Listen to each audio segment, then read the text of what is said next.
Praise the Lord. The best wishes to you and your family members in the name of God. దేవుని నామమునకు మహిమ కలుగును గాక. దేవుని నామం పేరిట మీకును మీ కుటుంబ సభ్యులందరికీ శుభాభివందనములు. ఈరోజు దేవుని వాగ్దానం. Today God's promise.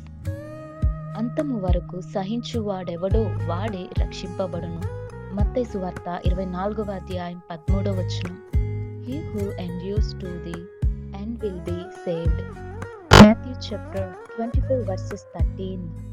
క్రీస్తునందు ప్రియమైన సహోదరి సహోదరులారా, ఈ ఉదయకాల సమయమున దేవుడు మనతో, నీతో, నాతో, ప్రతి ఒక్కరితో స్పష్టంగా తెలియచేస్తున్న మాట, అంతము వరకు సహించిన వాడెవడో వాడే రక్షింపబడును అని దేవుడు స్పష్టంగా నిశ్చయముగా తెలియచేస్తున్నాడు.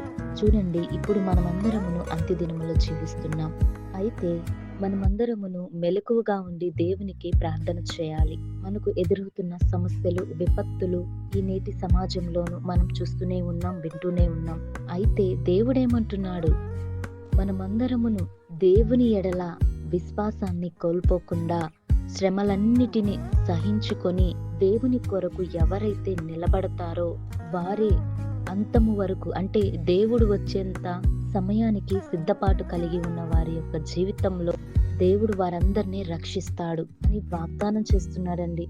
అంతము వరకు ప్రతిదీ కూడా మనల్ని మనము తగ్గించుకోవాలి, దేవుని కొరకే నిలబడాలి, దేవుని వాక్యాన్ని చదువుతూ, ప్రార్థిస్తూ, దేవుని స్తుతిస్తూ, ఆయన మహిమపరుస్తూ, దేవునికే ప్రాధాన్యత ఇచ్చేంత వరకు కూడా మనము దేవునిని విడిచిపెట్టకూడదు. ఈ మాటలన్నీ కూడా దేవుడు వస్తున్న రెండో రాకడలో దేవుడు తెలియజేస్తున్న సూచనలు. అందుకే దేవుడు మాట్లాడుతున్నాడు. కనుక ప్రతి ఒక్కరూ కూడా దేవుని ఎడల విశ్వాసాన్ని కాపాడుకొని లోక సంబంధంగా కాకుండా దేవుని యొక్క రాజ్యంలోనికి మనమందరం ప్రవేశించేలాగున ఆ యొక్క పరలోకంలో మనమంతా కుటుంబంగా చేరి దేవుణ్ణి స్తుతించి మహిమపరిచి ఆయనను ఆరాధించే వ్యక్తులంగా నేను మనమందరమును కూడా దేవుడు వచ్చే సమయంలో మనమంతా కూడా రక్షించబడే విశ్వాసులంగాను దేవుని యొక్క బిడ్డలంగాను ఉందుము గాక.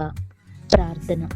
ప్రేమ కలిగిన యేసయ్య, దయగల గొప్ప తండ్రి, నీకు స్తుతులు స్తోత్రాలు చెల్లిస్తున్నాను. ప్రభా, ఎవరైతే అంతము వరకు నిన్ను విడవకుండా సహించిన వాడు ఎవరైతే ఉంటారో వారిని రక్షిస్తానని ఈ దినమున వాగ్దానం చేసిను. ప్రభా, ప్రతి ఒక్కరికి కూడా నీ యొక్క రాకడ సూచనలు అందరికీ తెలుస్తూనే ఉన్నాయి. వీటన్నిటిని కనిపెట్టుకుని జీవించే కృపా కాపుదలు ప్రతి ఒక్కరికి దయచేయండి.